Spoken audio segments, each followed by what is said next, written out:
R&G heated grips are an affordable and effective way of adding months to your riding season. And we're not just talking riding through winter, but taking the edge off those chilly spring morning rides or those autumn evening blasts.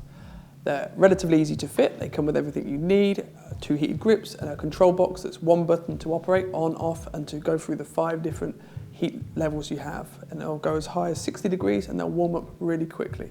There's a safety point of view with these as well, because if your hands are cold, you'll be thinking about how cold your fingers are, not concentrating on your riding, or you might not be able to use the clutch and brake lever as effective as you should. Now we'll show you just how easy they are to fit. So now we're going to fit the R&G heated grips. The first job is to remove the existing grips. And there's 2 ways you can do that. You can either carefully cut the existing ones off, but then you won't be able to use them again. Or you can be quite careful and take the old ones off, maybe put a screwdriver around the back of them, work the glue off if there's any glue, put a bit of polish on them and just feed them off gently. So with the existing grips off, now we're going to put the R&G heated grips on. Obviously the throttle grip and the clutch grip are very much different diameters, one obviously to go past the wider throttle opening. With the throttle tube side, depending on the model of the bike, there might be a small step or lip that needs to be shaved off with a sharp knife, just to allow the grip to pass over that. What we recommend is either to use R&G grip glue, which obviously it's wet so it allows the grip to be put into place easier, or something like hairspray which will be wet at first then dry off. But if you are struggling to get the grips over the bars, then maybe plug them into the bike first, looking at the instructions further down, and get them hot, and that makes them a little bit more pliable and then easier to put over the top. If you have used glue, obviously give them sufficient time for the glue to set so that the grips aren't rotating on the bars. R&G give you 2 different ways of mounting the control box. One is on the handlebars and the second one is using adhesive mounts to put it on a flat surface. So today we're going to use the adhesive mount and put it on the top yoke.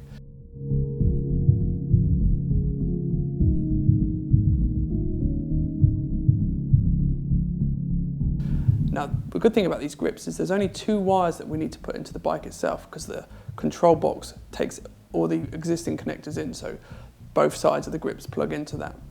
Now you can either wire the bike so it's always on the battery, or you can wire it into the live ignition wire, so when you turn the ignition off, the power to the heat grips are off. But today we're going to wire it straight into the battery, which is fine, as long as you remember to turn the heat grips off. If you leave them on, obviously it could drain your battery.